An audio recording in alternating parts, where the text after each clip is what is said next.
secrets buried in the coldest ground. We're digging deep where the truth is found. Daphne's case files, we're breaking the chain. Justice rising, no more pain.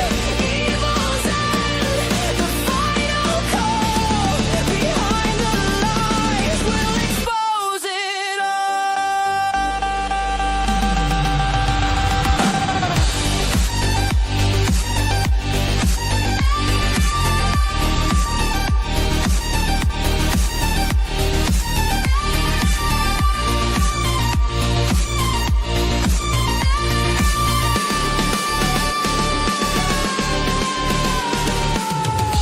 Whispers echo in the darkened halls.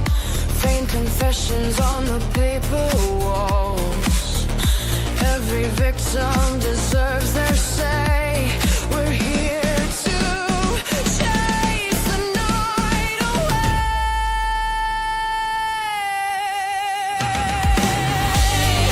Daphne's case files, we're breaking the chain.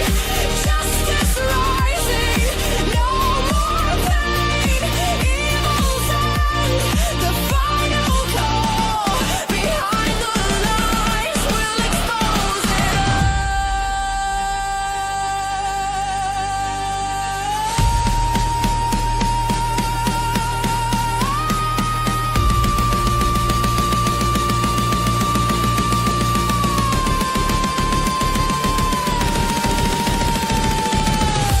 Unseen crimes, they thought they'd won, but the fight for truth has just begun. Every clue, every trace, bringing evil face to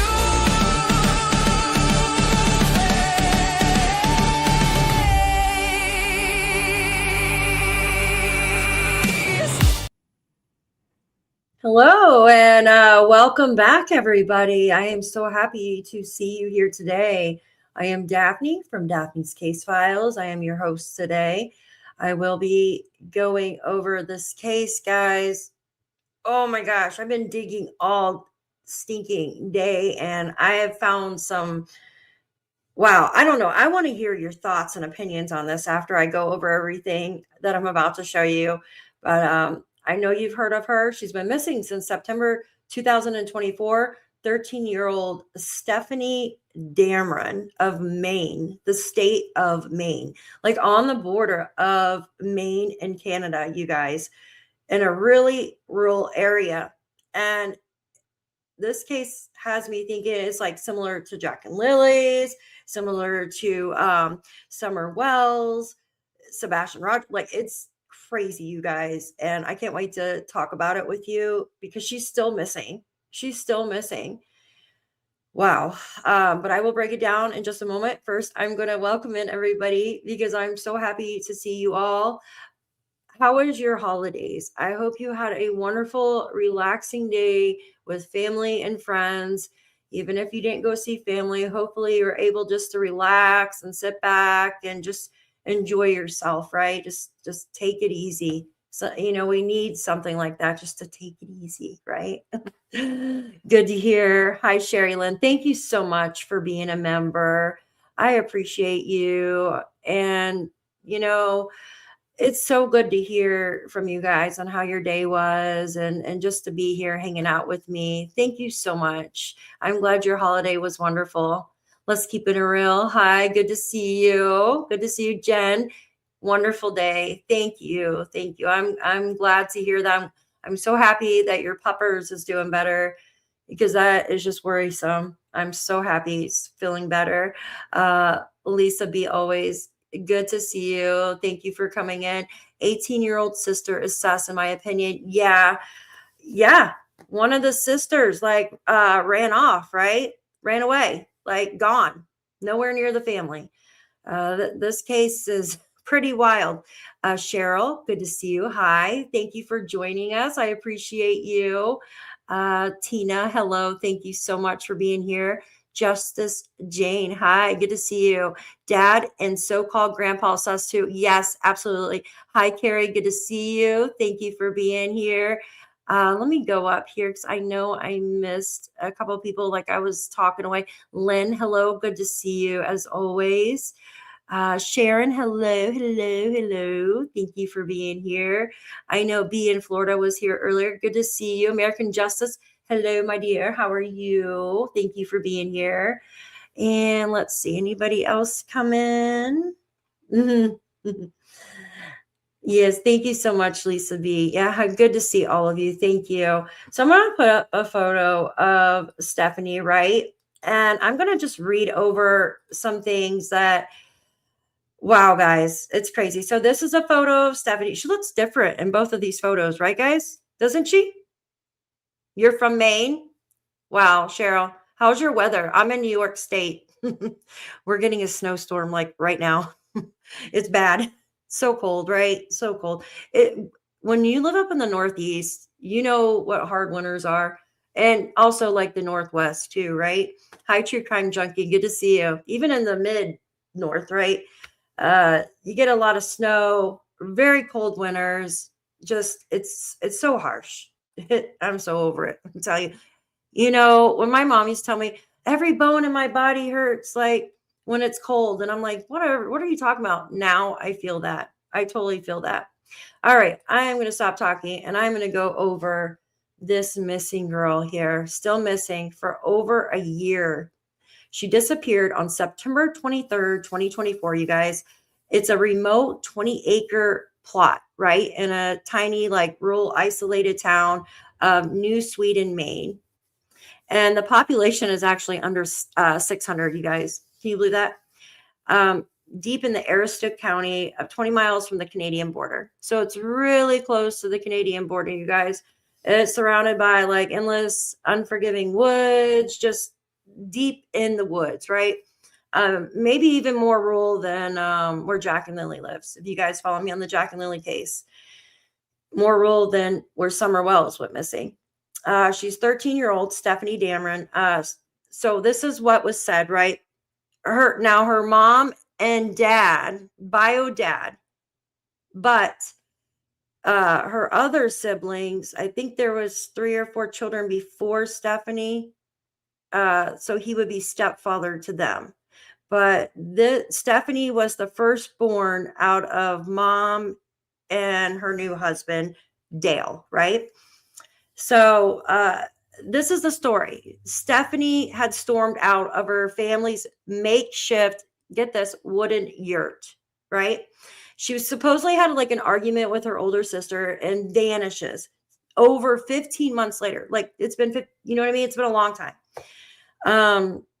And it's no confirmed sightings, no body, no resolution. She's supposedly somewhere in the wilderness, right? And it's really strange. So it makes you think it's like a straightforward runaway case. Stefanie knew the woods, right? I heard that she had kind of ran off before, I heard that she had run off a couple times, like once in maybe a few months prior, something like that. And they found her within like an hour. Yeah, correct. Lisa. Hi, Andrea. Good to see you. Thanks for your email. I appreciate you. Absolutely. So in a yurt, they had no water, no sewer. And I heard that they had a wood stove, but maybe did it break or something like that? It's not too clear. So it's freezing. I heard there was no food, nothing. So the neighbors seem pretty nice, but I'm still kind of sus of them.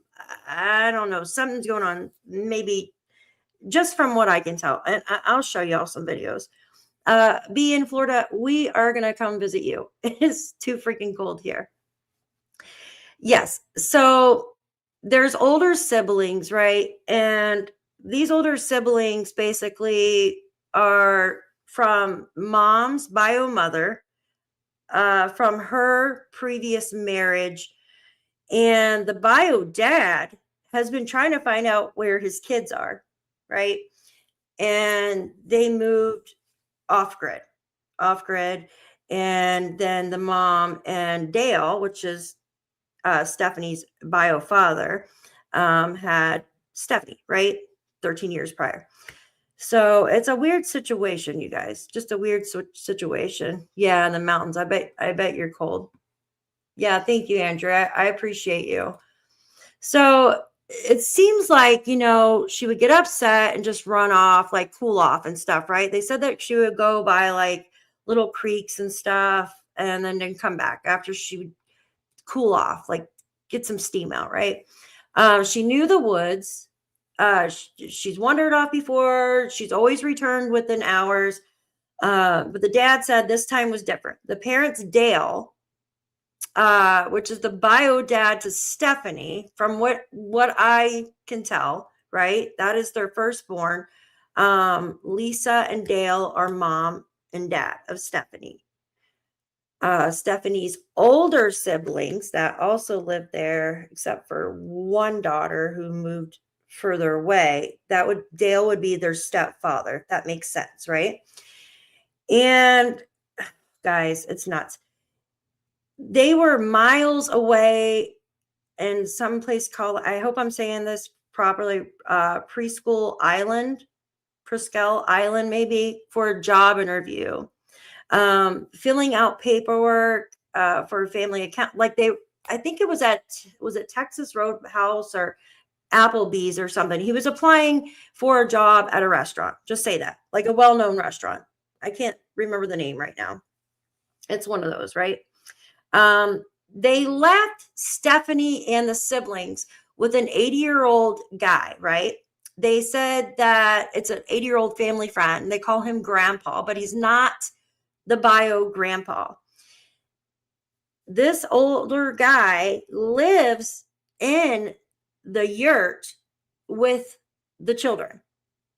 And then Dale and Lisa took a couple of the children out of the many that they had, right? And moved to a RV, guys. Go figure. That had heat. Holy shit. I have a picture. I'll show you their property and stuff here in just a minute, you guys. So they left Stefanie, some other siblings with this 80-year-old guy, right? The sewer and stuff wasn't working. And then they moved like a mile away in a trailer, like an RV trailer with the younger kids. And then Stefanie got upset. This is what said, stormed out in the early afternoon. And then messages, I guess, from 80-year-old guy's flip phone, text message, the parent saying Stefanie's gone, right? Or something like that. But take this. Authorities weren't called until the following day, you guys. They said they waited because usually Stefanie comes back. Can you freaking believe that? So they didn't call the authorities until the following freaking day, you guys. Isn't that nuts? Isn't that freaking crazy? I've actually been looking into this case. I'll hold my opinion until later. Holy crap, Blue Heron. This case is wild. It's wild. So check this out. There was massive searches, thousands of acres scoured by foot, horseback, drones, helicopters, canine units. They even used human remains dogs, right? The FBI had classified it as a possible abduction, but yet Stefanie had no way of contacting the outside world other than 80-year-old so-called grandpa that lived in the yurt on a flip phone. So there was no internet, right? She didn't have her own phone. There was no tablets or anything like that, you guys. Only a flip phone, which usually doesn't have internet, right? It's just for calling. So they're offering a $15,000 reward, right? Supposedly 80-year-old grandpa and the siblings said that they heard a vehicle shortly after they realized she was gone. Yeah. Okay. So how is she contacting anybody, right? How is she getting on the internet and stuff like that to contact somebody to come pick her up? Does she just wave down? You know what I mean? So background with the family, they had moved from Texas. Check this out. CPS involvement in Texas, you guys. like the rest. Rug use. Now, they were supposedly like pulled over for smoking marijuana in a vehicle with their children, right? Now, that's not math or doing Coca-Cola, but it's still doing rugs in the car with your children, right? Um, they did get ticketed or something for that. I haven't dug into that much yet. Just so no indoor running water, no plumbing, nothing with that, right? Generator powered only, you guys. It's crazy. Neighbors reported children in filthy clothes, raised alarms about the living conditions, lack of proper education. They were supposedly homeschooled, right? Um, it goes on and on and on. Arrests with the parents, guys. It's nuts. Oh, Sarah Jane, thank you so much for your super sticker. Merry Christmas, Daphne. And Merry Christmas to you too, Miss Sarah. Thank you so much for being here. I wish we could talk about something positive here, for the Christmas season. And it's always so sad, all these cases. And it's just devastating. And they're all so much alike, right? It just breaks my heart that this keeps happening over and over and over. But thank you, my dear. I appreciate you. And I appreciate you for being here. Thank you. Yeah, it's CPS arrest. Hi, Mallory. Good to see you. My son and husband's house burnt to the ground earlier. Oh my gosh. Are they okay, Mallory? I hope that they are okay. I am so sorry to hear that. Oh, the dad said he was railroaded with the weed charge. How can he be railroaded? He was the one caught smoking it in the vehicle, right? Like, how could he be railroaded? And I mean, there's nothing wrong with doing marijuana, right? It's legal in the state I live, but I don't like smoke cigarettes around your children. You know what I mean? Like, it's just nuts. Yeah, that's what I'm saying, Tina. Here we go again with all the named, you know what I mean? It's just crazy. It goes on to say, so they were homeschooled. It's sparking multiple child protective service reports. This is built on a prior CPS history. They lost temporary. So they had temporary custody. They lost it for like 6 months, I think, in Texas after parents were arrested. Ongoing scrutiny. FBI description of the upbringing is very unattainable at times. Whispers of possible rug exposure in the home as well. Geez, guys, it's crazy. So it goes on to say this area that they live in is pretty far from neighbors, right? It's not too far from neighbors, but their driveway, I'm going to show you where they live in just a moment. Their driveway is like freaking 5 to 10 miles, not really, but it's a good probably like quarter mile down in the woods. Like, it's just a dirt. It's crazy. Dense woods, like, and it's a yurt, like these poor kids, right? Like, I can understand homesteading and stuff like that. But by God, you've got to have running water. You've got to have food. You've got to have heat for your children, right? Education, it's horrible. So let's get into it, you guys. I've got a lot to show you today. Oh, gosh. Hi, Joyce. Good to see you, honey. Are they okay, Mallory? Okay, good. Everybody got out of the house. What happened? Was it like electrical or? Oh, that's so frustrating. I know in the winter it seems like there's a lot of house fires, like electrical from the heat and stuff. It's so sad. It really is. So I'm going to remove this for a second and I want to show you something. So there's some neighbors that I've been looking at, and a couple have been speaking out on YouTube. And excuse me. This one, his name is Doug. Got to have a bathroom in the house. Good grief. Absolutely. Absolutely, B. And not just to say, when you live up in these conditions, they can get like 3, 4, 5 foot of freaking snow, right? In one day. Like I've had it before and where I live in New York.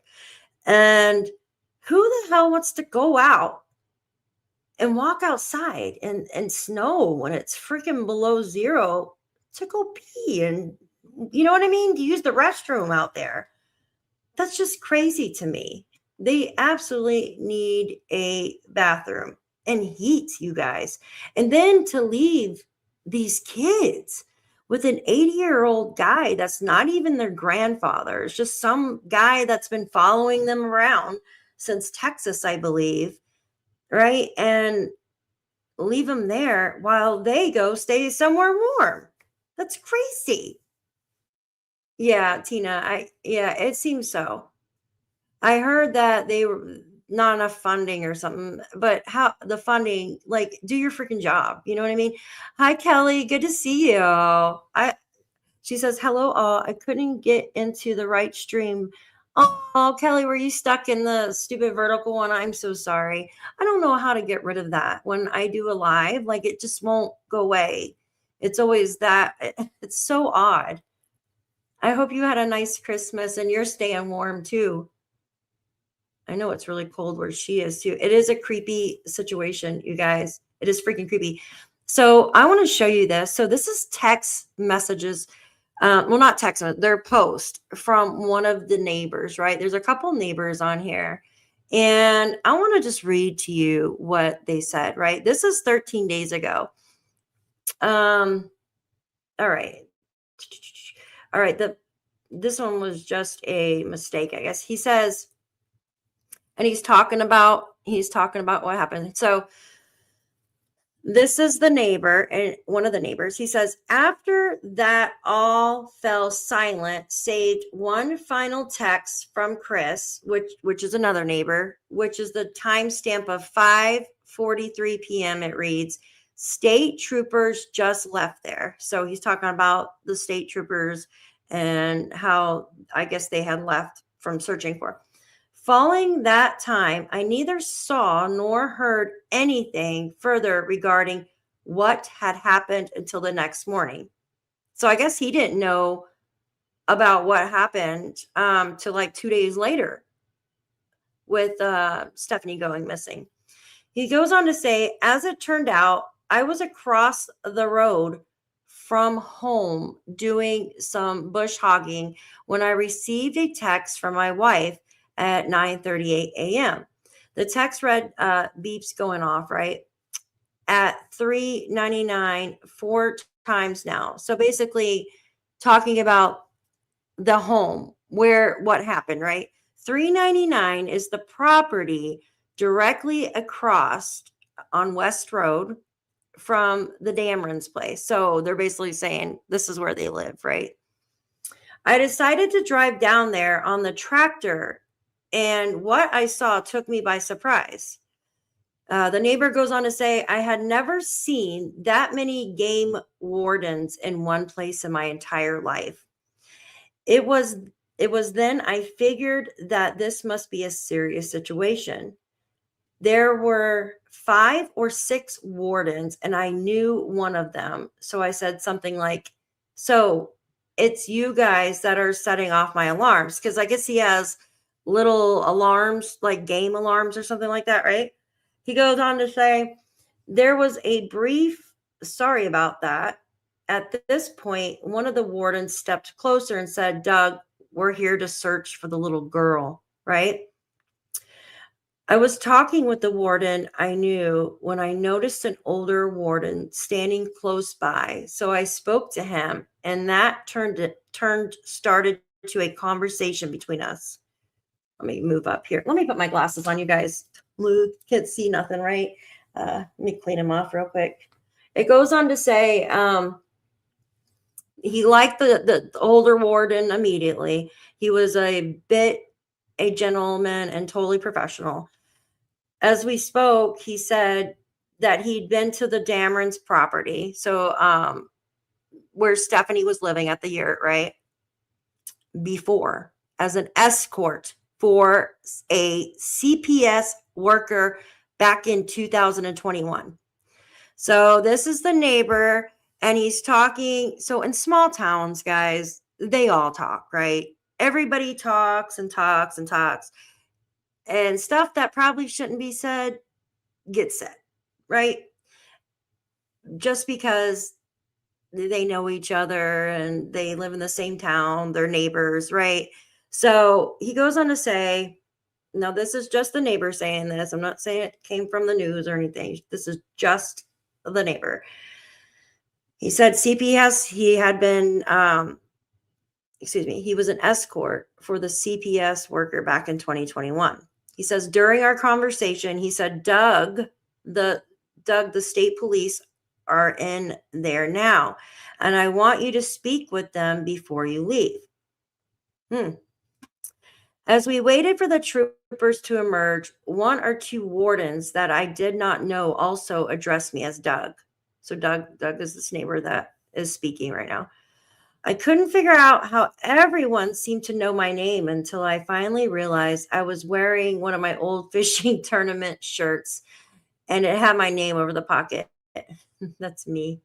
Sometimes I'm not too bright. Anyways, he goes on to say, before long, two troopers emerged from the Damron's driveway, and the warden asked the sergeant to speak with me, right? At 9:47, I texted to home, troopers here with me. In cases like this, what seems to happen first is you are asked, when was the last time you saw Stefanie, or the person missing, right? He goes on to say, I was asked this with every new interview. I told the sergeant and his fellow trooper all that I knew, answering questions to the best of my ability.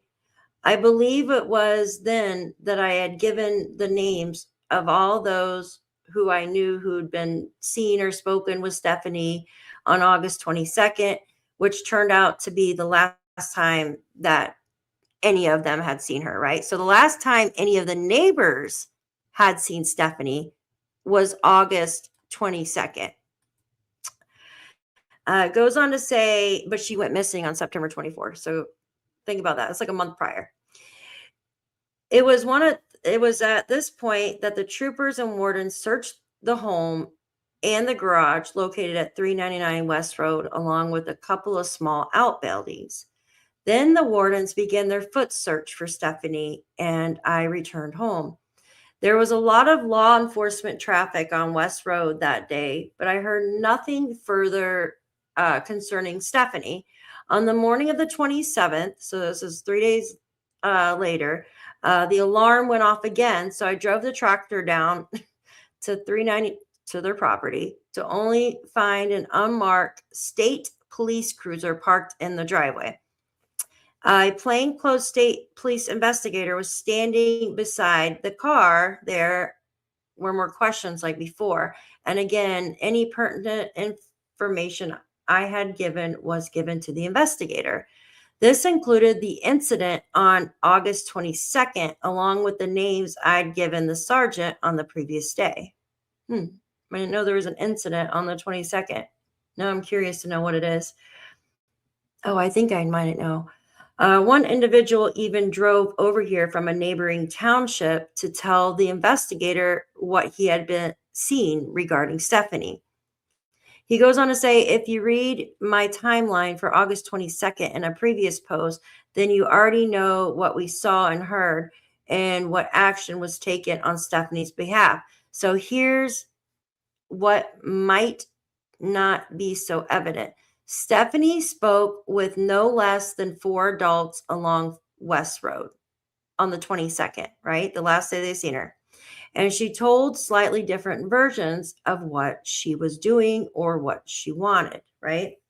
This is crazy, you guys. To Shelly at approximately 9 a.m., she wanted to ride to a friend's house. So I'm not sure who Shelly is. To Chris, which is another neighbor, right here. It says only minutes before noon, Stefanie said she was hiding in the trees across from my home waiting for a friend. That's interesting. Not much later, she told a fourth neighbor that she wanted a ride to her friend's house. on 161. So is it 161 West Street, I wonder? These minor contradictions were puzzling to us neighbors. Anyways, these details were relayed by the witnesses to the various law enforcement agencies beginning on the morning of September 26th. These neighbors gave their accounts to the state police, sometimes more than once, and to the FBI and to the FBI card team, Child Abduction Rapid Deployment. I met with the card team on the 27th, gave them the entry to search 399, right? Because across the street is the Damrons, along with the garage. They were two really great guys, to my knowledge. No such friend on one. Okay, so they couldn't find any kind of friend that Stefanie had on 161 West, right? So I want to, oh my gosh, guys, these neighbors, they're, I don't know. What do you think of these neighbors? I'm going to play a video and I want, Hi, Johnny. Good to see you. Hey, Wolfie. Good to see you. I can see you. I can see you, Wolfie. Yeah. Yeah, you guys. Good to see you all. Thank you for coming in. I don't know if I'm, hi, Susan. Good to see everybody. So I'm going to play a video, you guys, from a different neighbor. And this neighbor that I was just reading his post, his name is Doug, right? He lives down the road from where Stefanie went missing. Now I'm going to play some videos from a guy named Chris, who was another neighbor. Give me just a second. I'm pulling that up now. My AirPod just died. 1 second here, you guys. Come on, you please work for me. All right. So I just made a channel talking about what happened with Stefanie, right? And he will go over that. These videos aren't too long. They're like 8 minutes. All right, let me pull this up to stage. So what do you guys think so far? You got CPS involvement. Now, the father of Stefanie is a stepfather to Stefanie's other siblings, older siblings. One of the siblings who is older, she left. Like, she is nowhere to be found. She doesn't have any kind of relations with her parents whatsoever, right? But what do you think? Like, these parents to leave their kids with an 80-year-old guy in a yurt with no running water, no food, no heat, and then you know about their history. Like, holy shit, you guys, right? Yeah, I agree, Jen. I agree. Oh, thank you, Blue Heron. Absolutely. Last proof of life by a non-family member. It's a Chris. Yes, I know. It is a Christmas miracle that I can see Wolfie. It is so funny. I'm like, what the heck? Santa brought his wish. All right, let's see. Our wish. Hey guys, Chris Carson here. Before I play it, sorry. This is Chris. Everything really Stay. Got a ghost in the keyboard. This is Chris Carson. He is a neighbor, a close neighbor to the Damrons, right? Where Stefanie went missing. And some of these videos, he goes over that Stefanie and her sister Star would come to the property and grab some apples from his apple tree and stuff like that. So this guy is married. In one of these videos, I'm going to show you a confrontation with him, his wife, and Stefanie's father, Dale, arguing. And Dale is yelling in the street at them because something about CPS and something else, right? So get ready. Hello, Magdalene. Thank you so much for becoming a new member of Daphne's Case Files. I appreciate you for being here, and I welcome you into our family. Thank you so much. Thank you very much. I appreciate you. Oh, I want to say something real quick. My next live at 5:30. Hold on one sec. What time? At 5:30, right? I think it is 5:30. Yes, I have it on members chat only, guys. And I have it this way because I've had some people come in and they're just you know what I mean? So I just want to leave. Now everybody can watch it, but the chat you have to be a member. And I apologize for that, but there's some people that have been coming in that have been really angsty, and I just don't want to deal with that today. So I apologize ahead of time. Uh, you know what I mean, guys? All right, let me play this here. Which I pray, and if you can help her somehow, please do. This is just to show what goes on around here since Stefanie has been missing. We tell our truths. We told our truths to the FBI, the state police, whoever. We've had 4 times. 2 of them were the FBI searching completely inside of my house, all over my property. And 2 other times the state police did the same thing. And we were just like, no, please come on in. Come on in. So, do whatever you guys needed to do. And my wife and I sat at the kitchen table and just let them go. I'm going to pause it right there. What do you think about the FBI searching their house and their property? Put your comments down below. Pam, hi, good to see you. Wait, good to see you. Hi, Marie Antoinette, good to see you. I was lurking. LOL, hope you all are having a great Christmas. You too, sweetie. I hope you are as well. We celebrated yesterday. My kids had to leave this morning and try to beat the snowstorm, and I'm still worried because they made my daughter work today, and which I don't understand it because like the roads are just horrible and it makes me stressed out. You know what I mean? So what do you guys think? I can't go till Apple stains. I see him. Good to see you. What do you guys think? So the FBI searched his property and his house and stuff. Do you think they could think he is a suspect? I would absolutely, I would. He did. He let them search. Yeah. Hi, Angel Wings. Good to see you. I was just wondering because, did they think did they think he's a suspect or his wife's a suspect? Because they searched inside his home, right? Absolutely, Andrea. Yeah, that's what I was trying to think. Yeah. Yes. So icy out. Yes, it is. Definitely. All right. I'm going to let him talk here. Here, just please go through our house. And we've never been anti-Find Stefanie ever. We've never put any roadblocks, or we've never told stories to anybody that suggested, lies or anything like that. And we haven't told lies to anybody.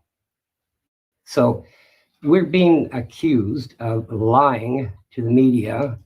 And there's only been, out of all of the different TV shows, the YouTube news channels, there's only one person or company that asked for our help, the neighbors' help. And that aired last Friday. This would be the 3rd or the 4th of October. It was from News Nation out of Chicago. We did my neighbor Doug, my wife Shelley, we did an interview, just explain kind of like what's going on around the neighborhood. There was nothing mean that was said from us.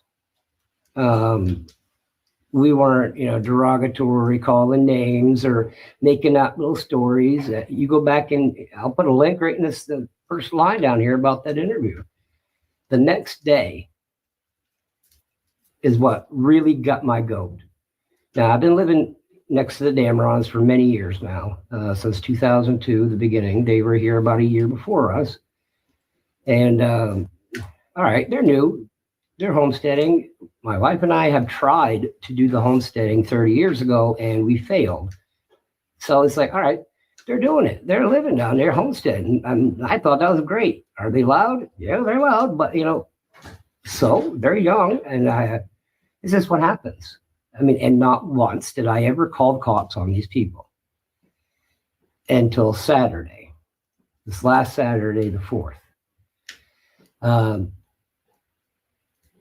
came and just started screaming right from the road. He wouldn't step a foot on our property, and he did not step a foot on my property, just so get that clear. And well, he just started yelling and screaming and stuff like that. And my wife, normally she's a calm person, but when you threaten her or her livelihood or her family, you're going to get the same response back. Okay, you're not going to come to my house and yell at my wife and expect her just to cower down. No, my goodness. No, she's going to get pissed off, and she's going to use every friggin' word that you used yelling at her. I mean, Dale came here Saturday and started yelling. We got it all on Ring camera, and you can hear it. You can hear him. You can hear my wife. And when you watch these videos, I'm not posting them today. They're going to be up this weekend. But when you watch these videos, you're going to be like, I understand why Shelly is swearing worse than a sailor. Now, that's my wife. You threaten her, you're going to get it back. And that's anybody. I mean, what if I came, and my wife was the first one out, and he was doing all this screaming and yelling at her. Now, myself, I'm more of a chill kind of guy. I mean, you all know me. I'm very chill, calm, and but I do know when I need to protect my family. So I did have my sidearm, and I made sure it was visible.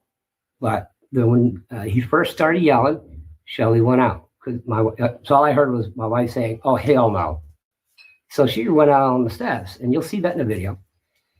A little bit later, you'll see that, I'm going to pause it right there because I want to show you guys. Daphne, you get another storm. Yes, it's on the way to you, Blue Heron. It's horrible. Yeah, Mariska.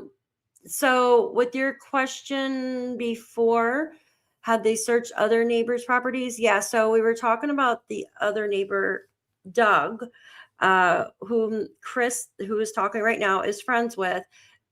They searched his land. Now, I'm not sure about if they searched the other neighbors' actual inside their homes or not, but they searched his land. So, yes, a lot of people that live out in the country do have, sidearms and stuff like that, like rifles, but it sounds like he had a pistol or whatever. Moved and went off grid because of CPS. Yep, that's what it is. Bingo, Marie Antoinette. Bingo. That's exactly who. So, Mariska, I know you just came in. All right. So, just a short draft, you guys.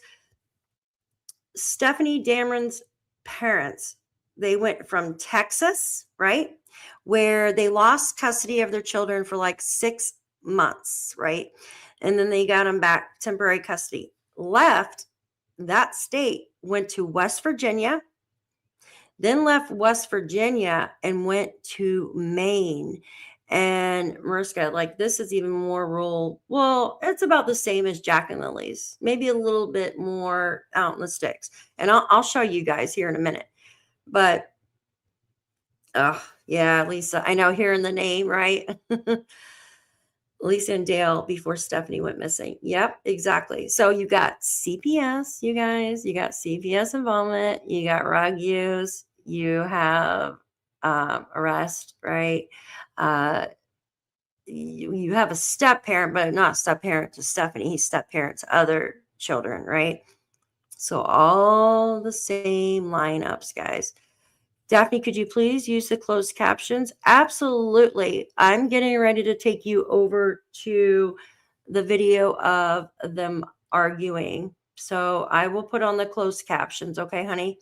Now his channel, give me a minute and I'll post his channel name too. I apologize. Give me just a second. He's at Christopher Carson is his name. Let me put a banner up.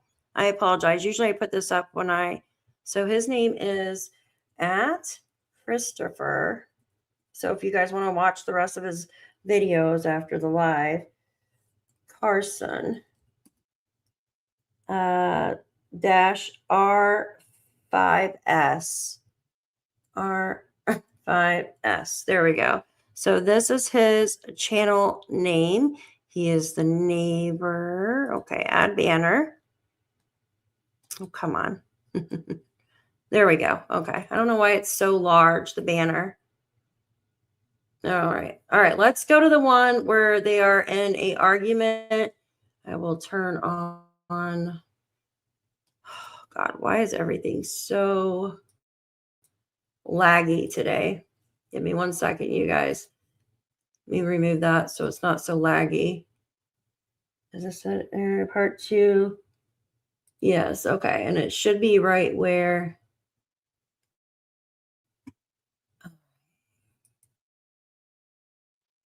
Because he just goes to explain about the cameras on. Give me a sec. I wish I had good internet here. All right, there we go. All right, now watch this, you guys. This is the argument between. I haven't seen anything all that bad. Geez. Stefanie Damron's father, who stood out on the road, so he knows his rights not to come on their property, right?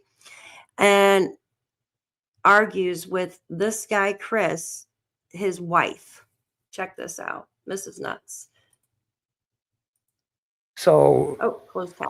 are you seeing the same thing I am? Probably not. You're just a troll and trying to do a madabou. That's French. Look at this video, but here it is. Mm-hmm. You got any goddamn mouth on you? Fucking We don't say shit about you. goddamn liar! When Every did we time say? it's goddamn lie. What did we say? Shit about CPS. CPS? What the fuck are you How many times talking have you about? guys called CPS on us? How many times? Who? You or You can go fuck yourself because we never got a hold of CPS. My family had Your daughters came here. You have down there. What? You shut up. Whatever you have down there is your fucking business. Huh? They can't talk. Bullshit! They can't talk. You lie on us! We don't lie. Bullshit! What's the All lie? What's the lie? Tell me All what's the lie! Take you the fucking flat out. Will you? I'll wait right here. Why would you go up to somebody? Okay, so basically Dale is yelling at this neighbor's wife. He's yelling at both of them, saying that they had called CPS on him, right? Joyce, yeah, I do the same thing constantly, like too much. I gotta stop. I did it last week and I'm like, oh my gosh, what did I do? What did I do with my cart? Yeah, so basically he's yelling at the neighbors, cussing them out because he thinks that they called CPS on him. But the wife is literally walking down towards this man. Like, why would you do that? Just call the cops, right? You don't know this guy. I mean, you don't freaking know if he has like a sidearm or something that's going to do something. You know, these people, they always say, I have nothing to lose. You know what I mean? When I wouldn't trust them. You're a goddamn piece of shit. No, fuck you. Your daughter. All right. So after you've seen the videos, I guarantee you these videos have not been tampered with or anything.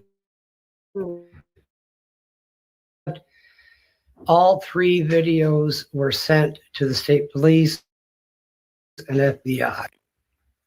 Now on their videos, you're able to zoom up and see everything. The videos on this, because I downloaded on my phone, what you see, you're not able to like zoom up. Okay, so none of this has been edited. I don't care what you say or who says it or no. The FBI got those and the state police have received those within, it was like 20 minutes. And A lot of my friends, they got the same ones. And I can reproduce those links if you absolutely need them. But if you're a troll, I'm not going to send them to you. Because these trolls, they say that they're able. Okay, I'm gonna stop it there because he goes on about the trolls or something online. I don't know. But hold on one second. There we go. Yeah, weirdos, right? And someone said something. Yes. So Tina, absolutely. I agree with you. If he wasn't guilty of something, he wouldn't have to worry about someone calling CPS. Absolutely correct. Right? Absolutely. Now I want to show you another video, and then we're going to go to Google Earth, and I want to show you where they live, you guys. It's nuts.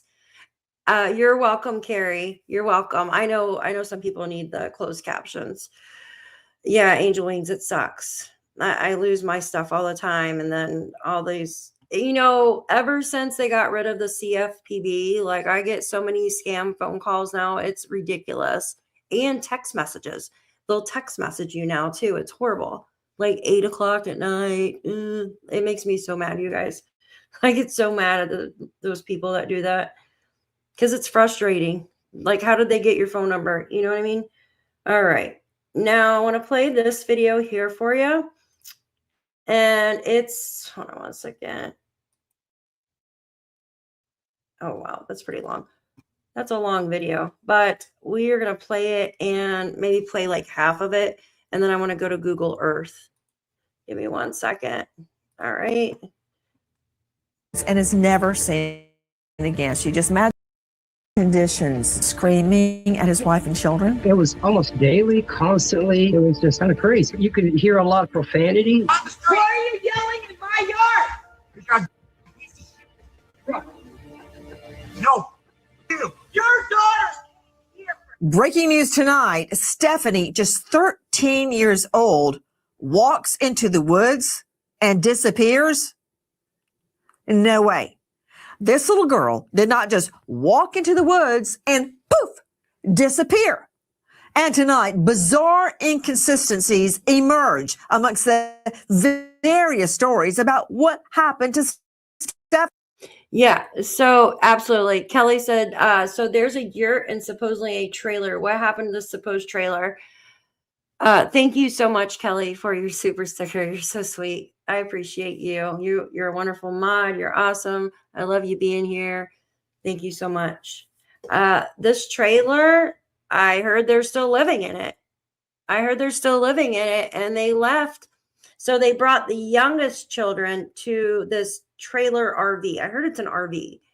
And it's like a mile away from where the yurt is. And the RV, like Janie's RV, I guess, it has heat and stuff in it. But the yurt doesn't. So they left the older children to fend for themselves, right? With an 80-year-old man that is not their grandfather, which I find really freaking weird. And the parents leave and go stay somewhere warm with a bathroom. It's nuts, right? It's absolutely freaking crazy. FBI searched along the side, the LE in that area, and no trace. Oh, yes. Yes. Check this out. There was no scent from the dog either. Yeah. And no trace of Stefanie. If she had ran off, they would have got a scent. Absolutely. That's what they all say. Oh, they walked in the woods. Yeah. You're welcome, Miss Joyce. You're welcome. Yeah. Yeah. Isn't it crazy? You're welcome, Kelly. Thank you. So I'm just going to play a little bit of Nancy Grace here so she can fill in whatever, I did it. You know what I mean? I'm updated with it, but whatever I missed out, she'll fill you in with this. And then I really want to show you their property on Google Earth. It's just wild. Good evening. I'm Nancy Grace. This is Crime Stories. I want to thank you for being with us. A teen girl, Stefanie, just 13, is lost in the woods, say her parents. We're getting a lot of conflicting reports. The parents went overnight without reporting their 13-year-old girl was gone? As we all gather together this holiday season, whether it's around a manger scene, a Christmas tree, or a menorah, we're together as a family. Not everyone has that blessing, that luxury to be together during the holidays. Tonight, please help us bring them home for Christmas. People across our country missing, sometimes for days, sometimes for hours, sometimes for years.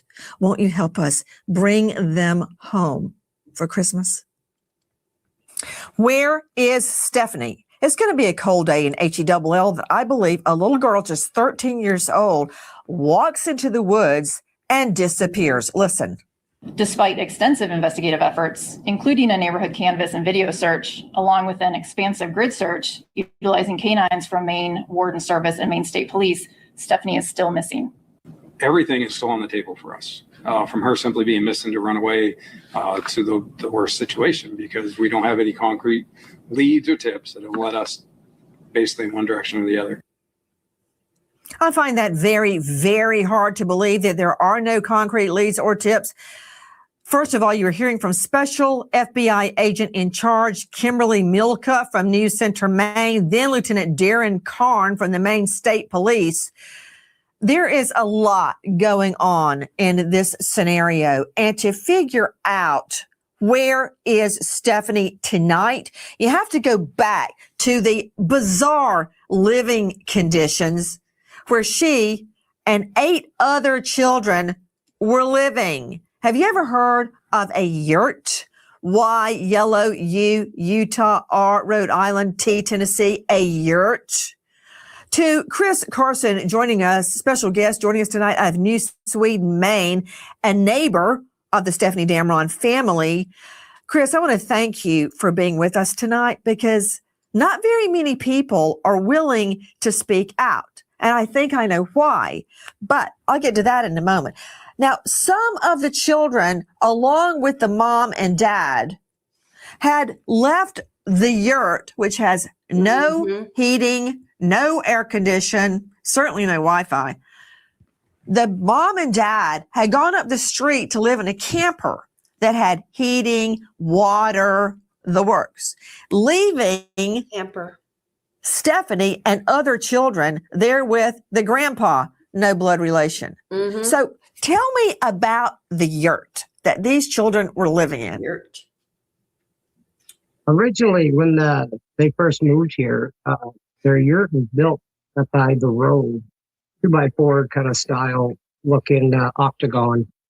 And they actually carried it a quarter mile back through their wood-cutted road that's on. And then just been adding to it. One of our neighbors, Art, was down in there once, and it was just cardboard and tar paper and stuff like that added onto the sides of this thing. They did have a wood stove on the inside of it to keep it warm, but it was very poor conditions at that time. I'm just trying to understand how the mom and dad move up the street into a camper offered to them by a friend that has heating and has running water and other amenities, leaving their children behind in a yurt with grandpa, who is not even their blood relative. I don't know where this guy factors in. But how many children, how many people, to the best of your knowledge, Chris Carson, were living in the yurt? At that time, when the parents moved up, it was just Richard, Stefanie, and Star.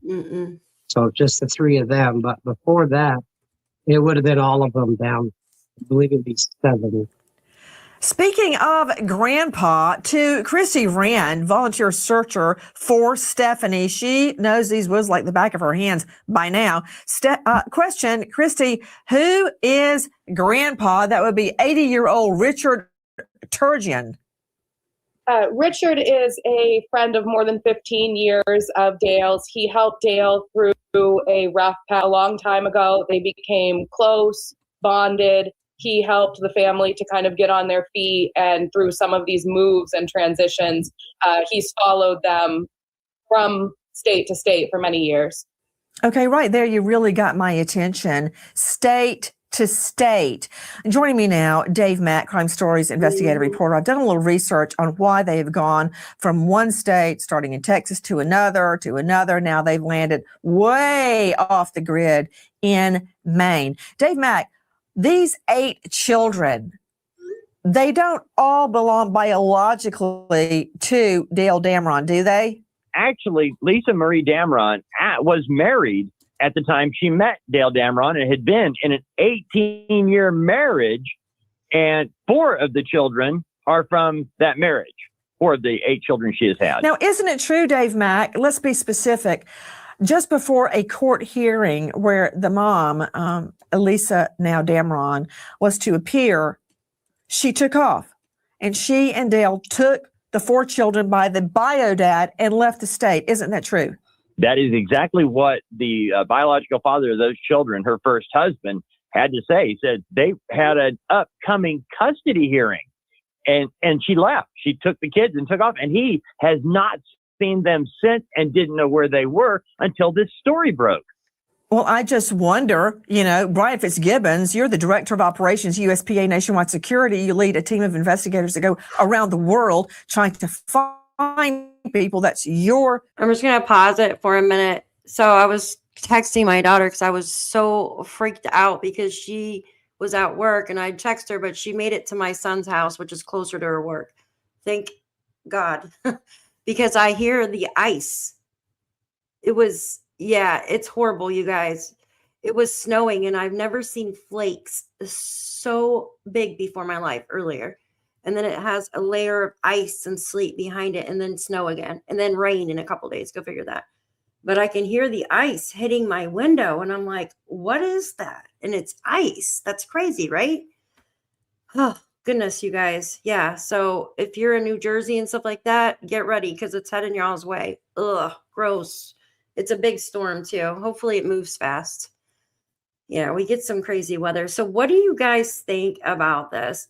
I just have a weird feeling about the neighbor. I don't know. I know the lineup with the parents, right? They've had the CPS thing, which red flag times 10. And then the other stuff, like leaving their kids in that, right? But what? Maybe they just want to be apart. I don't know. But just some weird stuff that they say, right? Yes, hunker down at home. That's the safest place you can be. Yeah, they are closer to Canada than they are to you in Maine. Yeah, they are. They're right on the border. So the father that was arguing is not the father, but a stepfather. So, Mariska, I know this is so freaking confusing. So the father that was arguing is Dale. He is the bio father to Stefanie. I guess Stefanie was the firstborn when she remarried, right? But the other children that are a little bit older to like her half brothers and sisters or whatever are Dale's stepchildren, if that makes sense. So mom was married prior, had children, divorced, right? She actually took off with the children because the bio dad for those kids, he couldn't find his kids because they moved off grid. I agree, Mariska, it's disgusting. Yeah, Nancy, if you're in, Sarah. Oh, thank you. Thank you. I hope so. Not either, Sarah. Oh my gosh, not like before, right? You think the neighbor's okay? Yes, that is the same neighbor that we were just watching on YouTube. So he's been on Nancy Grace a couple of times, right? Yes. No, the same neighbor. Yes. So you have Chris, which is the neighbor that was just talking with Nancy. And then you have Doug, who is the other neighbor who hasn't done videos or anything like that. But he was the one riding the tractor and actually did the writing, the post on YouTube to converse with people, if that makes sense. I have bad vibes too. Yes, custodial interference, absolutely. This case is wild. I mean, I can see her running away, right? She's of age. But the thing is, how would she contact anybody? Now, we hear the neighbors say something like she wanted to talk to her friend or get a ride to her friend's house and something, but then they said there was no friend at this 199 West Street. So it's just very strange. Like, did she meet somebody to come pick her up and get the hell out of Dodge? Or, I mean, did she just have had enough of it? Like, where did she meet? She was homeschooled, no internet, really no access to a phone unless they were taking the old guy's phone when he was asleep. I don't know, guys. It's just, I don't know yet. Specialty, USPAsecurity.com. Brian, maybe he couldn't find his 4 children because they're living in a yurt in New Sweden, Maine, way off the grid. You heard Chris Carson say you can hardly get up the driveway, such as it is. Let's see a shot of this place. There's no phone. There's no electricity. There's no heating, much less air condition. No wonder he couldn't find his children. Yeah, and just to give folks some perspective, this is almost 5 hours north of Portland, Maine, and another almost 8 hours north of Boston, up in the northern tip of Maine, by the Canadian border. So this yurt living with no connectivity, no cell phones. This is a very difficult and challenging case for investigators to get any leads or information to track down.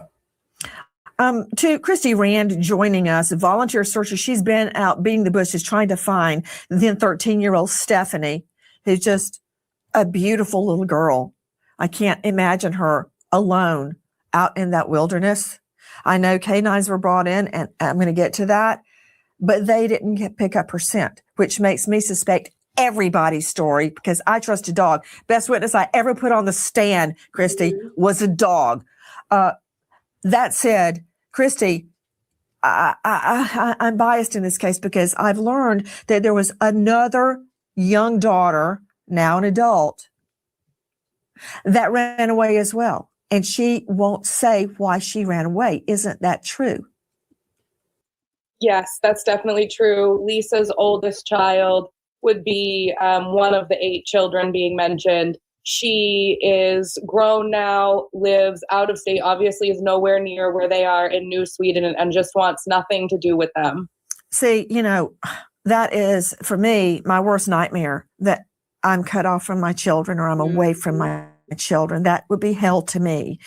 People say, what is hell? That would be hell to me.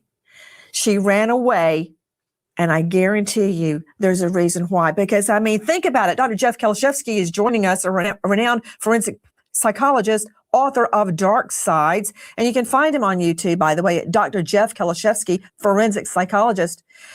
It's like relationships. When you break up and you break up and you break up over and over and over, the relationships don't work out. At some point, you have to think, wait a minute. I'm the common denominator.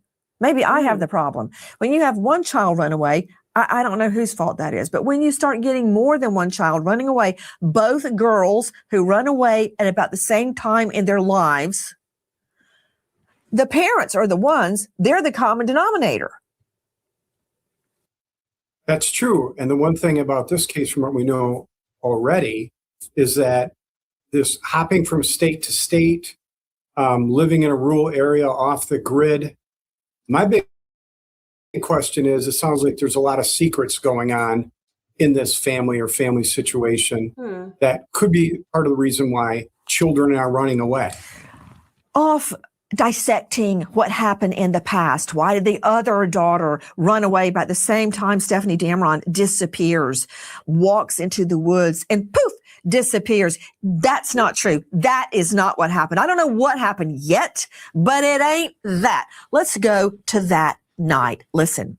After a serious argument about chores, Stefanie goes for a walk. Lisa and Dale Damron are in town on a job interview when Star calls to tell them about the argument and Stefanie running into the woods. It is 3 p.m. and the Damrons think Stefanie will return shortly. As the sun goes down and Stefanie hasn't returned, the Damrons are concerned and take to the woods, calling out for Stefanie.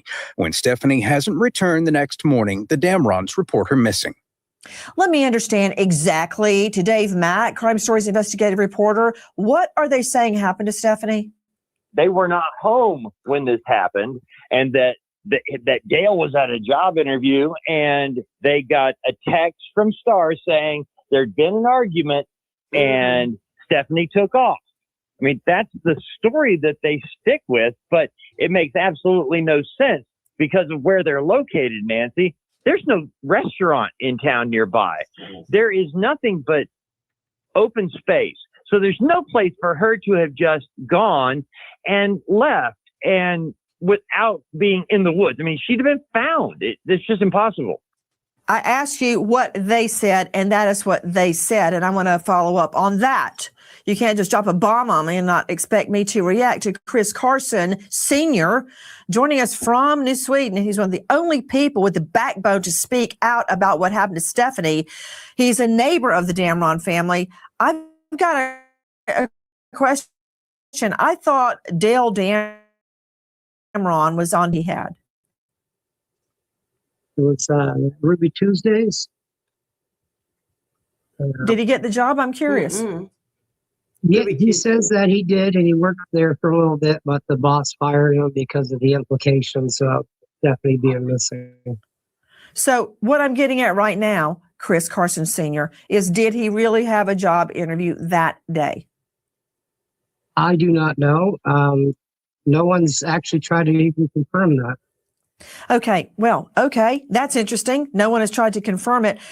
Even if he did have a job interview that day, and let's just go with that. He did have a job interview that day, and apparently the wife felt she had to go along, and coincidentally, it was then that Stefanie, then 13, disappears into the woods, never to be seen again.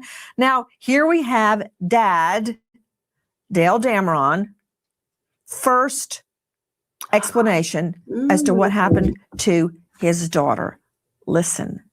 Her sister and her got into an argument. Stefanie, from what I was told, took off through the woods. The trail used to be real prevalent through there, and it would go straight down to where the mud hole was. The kids would go down there, catch tadpoles and everything, and that's what everybody up here assumed she had done, was cut through the woods, went down the trail, down to the mud hole and play. Well, when we came home, that video from our friends at CBS News, they got home, no Stefanie. So maybe it's just me, Christy Rand, but when I can't find one of my children, I don't know where they are, I immediately try to find them. Okay. Why did they wait until the next day to report her missing? Well, according to the parents, Stefanie would walk away and kind of burn off steam, do exactly what they're saying, go for a walk, and then return home eventually. So at first, they didn't immediately panic. They, according to them, they assumed that she would return home. I'll never understand why they didn't make a phone call as soon as it got dark. But maybe Stefanie was known to stay out all night, just wandering the woods of New Sweden. I've never heard. Chris would know better. I don't think he'd ever seen Stefanie just walk. What did you just say? I'm going to pause it there because I just found out who the person is that lives at the, hold on. The neighbor lives at 133 West Road. So Richard Turgeon is the grandpa, right? The old man. Andrew Loswick or something is their neighbor. Stefanie lived at 432 West Road, New Sweden. The neighbor lives at 133 West Road. So the neighbor, because remember they said there was a friend that lived at the 133, but they couldn't figure out who that friend was. You know, I hope that the eldest sister connected, because think about it. The only thing I can think of, VB, how would she speak to anybody else? Anyone else? Like, how would she know anyone else other than her neighbors, other than her sister that ran off, right? She wouldn't know. So hopefully it is her stepsister. So that would be the eldest sister would be her stepsister. And maybe she had the stepsister's number from the grandpa's phone or something from before and tried to call her for help. I sure hope so. I really do. But even if, you can't deny that bad stuff wasn't going on in that home. You cannot deny that to me. I was reading a Reddit thread. That's why. Stop it. Hey, Chris, that this 13-year-old little girl was known for staying in the woods all night. They say that she was known to go for walks and blow off steam, and for some reason they didn't become alarmed when it got dark. Well, going for a walk and spending the night in the woods are two very, very different things. To anyone on the panel tonight, has there been a suggestion that she would sleep in? Is that true? I have never heard of that either. That's the first time. Okay. All right. I never heard that. Maybe that's just someone's speculation. Okay. What does the father, Dale Damron, have to say about not reporting her missing? Where we live at and the way we live, the first few hours, there was no reason to raise a red flag. So we got the phone calls that she took off up the road, and we figured by the time we get home, she'd be back, and that would be the end of it. Stefanie still hasn't returned an hour and a half later. Stefanie is very familiar with the woods near their home, and they check all her usual spots, but find no trace of the 13-year-old. The family doesn't think Stefanie would have headed to the main road, but as they walk the half-mile trail leading to the street, Grandpa and some of her siblings remember hearing some kind of vehicle pass by just a few minutes after Stefanie left. You heard Dale Damron speaking to On Patrol Live. We asked Mr. and Mrs. Damron to join us tonight. They did not want to answer questions about Stefanie's disappearance. Then nighttime falls. As sunset approaches with no sign of Stefanie, the Damrons become increasingly concerned that Stefanie is no longer in the area. The teen isn't responding to anyone screaming her name, she does not have her own cell phone, and temperatures have dropped more than 10 degrees. First thing in the morning, the Damrons officially report Stefanie missing. Tell me about the search that then ensued.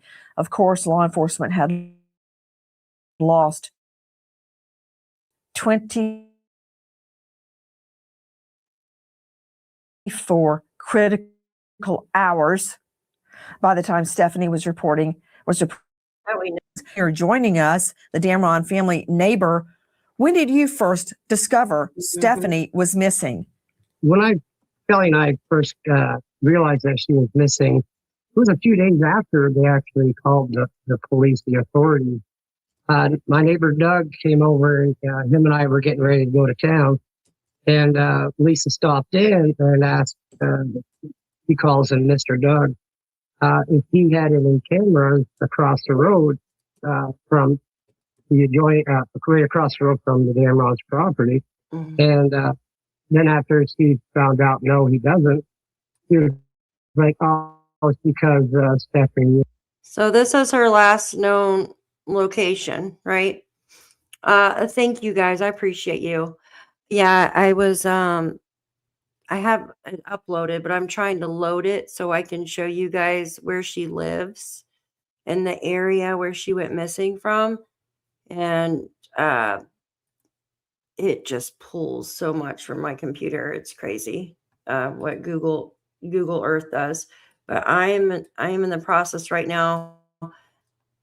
We're going to play this out another couple minutes, this video, and then we're going to go to the maps, if you guys don't mind.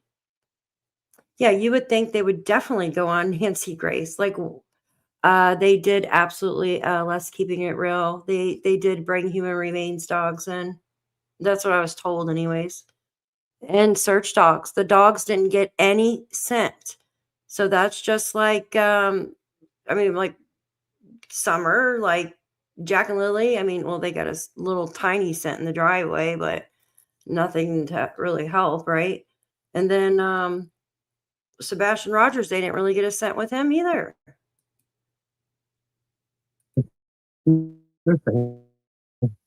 Again. What was his demeanor when he told you Stefanie, his daughter, was missing? It was Lisa that told us, and she was actually kind of calm. Until how many hours told you? How long had it been? Oh, it wasn't hours. It was a couple days. And you're their next door neighbor. Yep, right next door neighbor. Stefanie used to come here. You know, to Franz Borghardt. He is a high-profile lawyer, criminal defense attorney, founder of the Borghardt's law firm, former prosecutor, professor, LSU, on and on and on. Franz, when I put a witness on the jury, if they've got problems, I tell the jury in the opening statement, I'm going to put this guy up, and let's just say, he has a record. So they know the problems. One thing I look at is whether they're willing to come forward. Tonight, Chris Carson is joining us willingly, but the mother and father won't speak out. They are in the middle of a search for their daughter. Yeah, they're shrinking violets when it comes to answering my questions and asking the public for help. And I've got a problem because what Carson is telling me is very different from what the dad has been saying. Listen. Damron says in the first half hour after returning home from his job interview at Ruby Tuesday, he was knocking on every neighbor's door, notifying them Stefanie was missing. He and Carson were the first in the group notified about the disappearance, but not until 4:50 p.m. September to fight everyone. Within the first half hour of me being home, I had already knocked on at least every door between here and the beginning of the road on one way and the creek turn off the other way. You were just hearing the bio dad, Dale Damron, on locating the lost, describing Franz Borghardt, how he went all the way to the creek on one end and all the way to the highway on the other end. And that encompasses the home of Chris Carson and the other neighbor, Doug Tinsley. They say nobody told them she was missing for 2 days. Now, who am I supposed to believe? Well, if I'm defending Dale's certainly not coming on your show, Nancy, because his consistent statements are going to make my job very difficult. That said, look, these guys clearly aren't going to win any parenting awards, and they really weren't even guarding the kid anyway. Okay, I don't know anything that you just said. It's like defense lawyer babble. I asked you who to believe, and you start talking about a parenting award. Nobody's walking out of this on Miss Congeniality or Miss Sweet Potato. That's not happening tonight. But I find it very, very disturbing. Christy Rand joining us in addition to Chris Carson, the neighbor. Christy Rand has been out searching for Stefanie. Did you come in contact with any person that stated that night, that day, when she was finally reported missing, that the parents told them, Stefanie's gone, have you seen her? Anybody? No, never. I want answers. Why you're saying you were screaming Stefanie's name in the woods, but your closest neighbors didn't even hear it. So the night, but you're claiming you were screaming her name in the woods all night, and no one heard it. You know what, Chris Carson joining us, the neighbor, some food, her neighbor. And she said, are you the woman looking for her cat? I went, well, that was a while ago. She goes, that's when I first met you. I don't know if you remember. You were walking up and down the whole neighborhood screaming, Cinnamon. Cinnamon, that's the name of our cat. And I'm just going to stop it real quick. So I'm so sorry. I am so embarrassed. So I was trying to get on Google Earth It would not load, guys. I cannot get it to load on the computer tonight. Sometimes I can get it to load and work, but tonight I can't. It just doesn't want to load.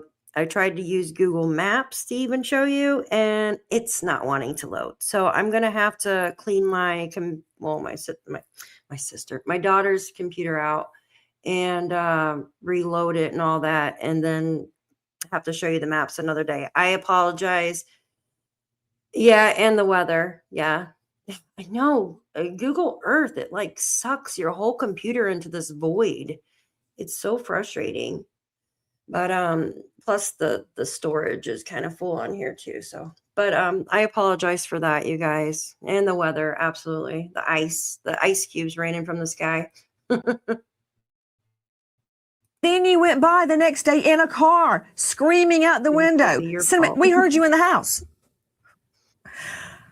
That was for the cat, Chris. The cat, who we found, by the way. That was for the cat. And they didn't do this for their daughter, their 13-year-old girl? Mm-hmm. They haven't talked to any of the neighbors about anything. And it's just very, very odd why they didn't. Because we all would have jumped, and if we liked the Damrons or not, it doesn't matter. All of us would have jumped up and got in our cars and walked to the woods and right at that moment. And I want to stress that as of tonight, as we go to air, neither Dale Damron nor his wife have been charged. They have not been named a person of interest, a suspect. Neither has the fake grandpa that lives with the two little girls.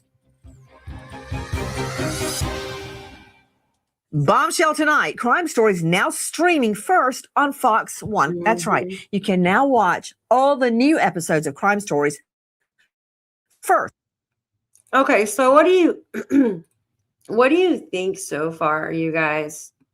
It's just, I mean, I have all this, just like with Jack and Lily's case and stuff like that. You have all the list, right? The list of usually what all the other cases have, it seems. And you have an older sister who got the hell out of Dodge. And maybe the 80-year-old guy had the older sister's number on his phone, and that's how she was able, maybe she contacted her and she ran off with her. But then you have the parents that say they were searching, but yet the neighbors didn't hear them, right? And then you have the parents getting into fights with the neighbors about it. I mean, she's 13, so she's very well capable of leaving, but she had no way of getting on the internet or anything, of meeting anybody new. Now, I'm going to dig and find more about this neighbor at 133, right? I find that her neighbor friend. You're in Southern Ontario? Yeah, I'm in upstate New York. You're getting the same storm we are right now. It is nasty out, isn't it? I was just telling them right before you came in, I said, I can hear ice cubes hitting my window. First it was snow, now it's ice. I think it's back to snow now because it's quiet. They always say they're in the woods. Absolutely. Absolutely. Mm-hmm. It's ridiculous. I could never dump my children on a family friend. Yeah, I know. How would you even do that? Foul play. Mm-hmm. I believe there is too. The Blair Witch. Stop it. Bigfoot. I'm not Bigfoot. You. No one around there would allow anyone to search their property as well. No one around there? I thought that the neighbor said that the Chris guy said that they came and searched their house, his property, and the neighbor Doug said that he let him search their land, but I didn't hear about anybody else's house. Wow. That's weird, right? Thanks. Hey, I wish I could just make it go in the ocean right now. Trust me. I don't mind it if I'm at home and stuff, but I should have put my windshield wipers up because now they're going to be stuck to the windshield. But I don't like driving in it or my children driving in it. So I got one child staying at my other child's apartment, which is closer to my daughter's work, and then my son is staying at his friend's. So it's like, I'm just glad they're staying put, though. That's dangerous. Yes. So the trip to the job interview, where did they really go? Exactly. And why did she have to go with him to the job interview? Like, what the heck? He's not a grown man to go to his own job interview? That's just freaking weird, right? What the heck? Well, I watched this on Missing in Maine. That's why I got the information from. Wow. Thank you. Thank you for that. I appreciate you. Yeah, because I'm still learning new stuff on this.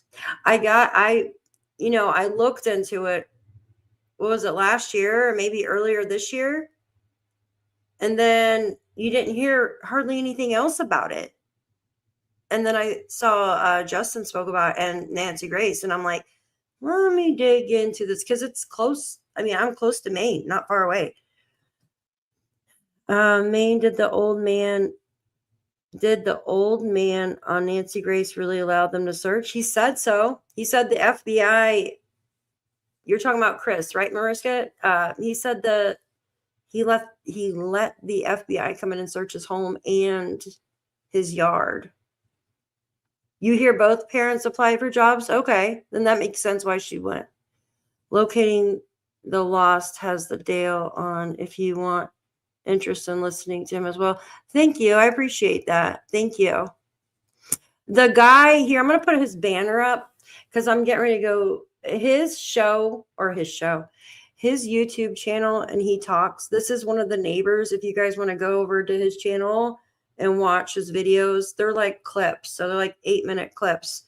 And he kind of talks about how Stefanie and her sister Star came over, got apples from the apple tree. Then there was something said about chickens. They were interested in the chickens or something, and some chickens came up missing.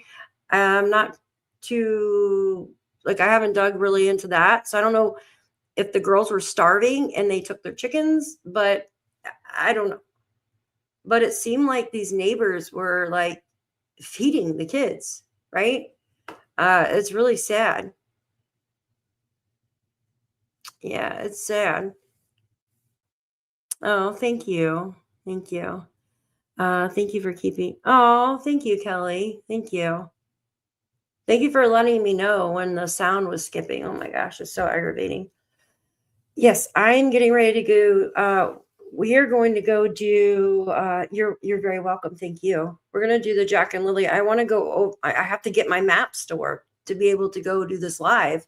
So I'm going to try to close everything and kind of reboot before I go live here in 15 minutes because I have to have my Google Maps to work to do the live. I still feel it's connected to the eldest sister. I hope you're right, BB. I really hope you're right. That would make more sense. Like if, yes, the parents have some issues going on, a lot of issues, a lot of red flags. But if you think about it, maybe she had the eldest sister's phone number from maybe written down on a piece of paper somewhere, or maybe the 80-year-old wannabe grandpa had it in his phone and she was able, but wouldn't you think, the thing is though, guys, don't you think if she used his phone, right? Like if she used his phone to call the sister, to call the eldest sister, don't you think they would be able to see that on his call logs or the neighbor's call logs if she used their phone?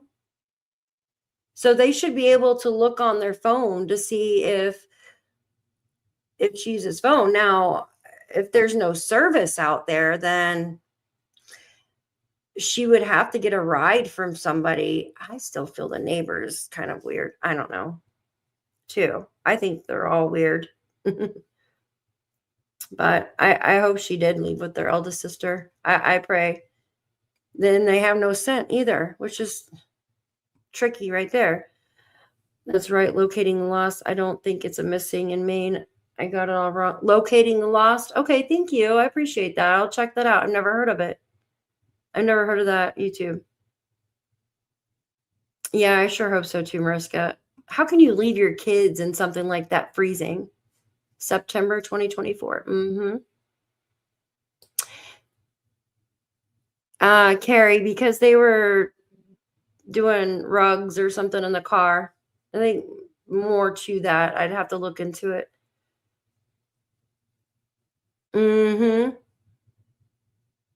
Yeah, because nobody knows where she's at, the eldest sister.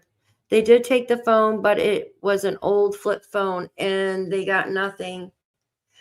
See, I'm not sure if obviously they didn't get anything because they would have found her. So it makes you wonder, if she did leave, did she use a neighbor's phone? And the neighbor is just saying, you know what I mean? Did she use a neighbor's phone? There's no pay phones anymore. So it just makes you wonder. Yeah, but the flip phones would still ping to location. So it's tricky right there, right? So Maine CPS was called, but CPS in Texas was the ones who took the children away from them. That was in 2014, so it's 11 years ago. 10 years from when she went missing.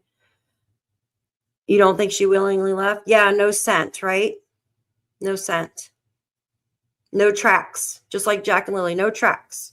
I mean, I know people are like the tracks, the cluster on the pipeline, but I don't know, guys. There's nothing leading away or nothing leading to.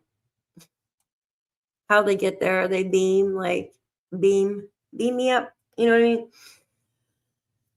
I think something was done to her too.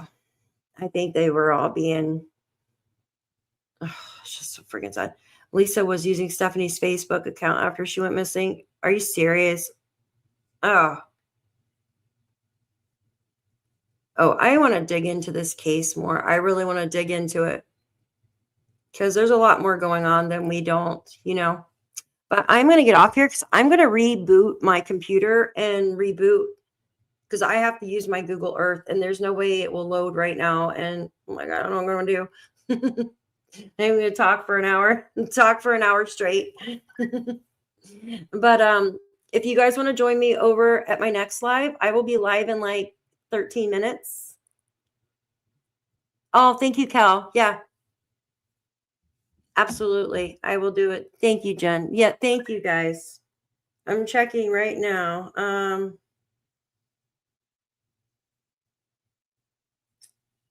Oh no, you don't do that.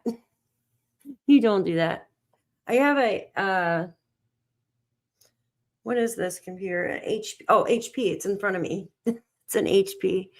I don't even know what kind it is. Like a laptop. It's my daughter's school laptop. I love you. You're so cute. So Mariska, I have it on members only for chatting, but you can watch. I don't want certain people coming in there and bad mouthing. No, Kelly, stop. Oh my gosh, please. I would feel horrible. All right, you guys. I love you. I will see you in a minute. I'm just going to reboot everything. I'll be okay. I got to get rid of some, my daughter's got 1 million files in here from when she went to school. So thank you. You kicked everybody out today over Christmas. I love that. I love that. All right, guys. I'll see you in about 10 minutes. I'm going to refresh and reboot. And I appreciate each and every one of you. You guys are amazing. Thank you so much. Let's blow this case up. Let's find out what's happening.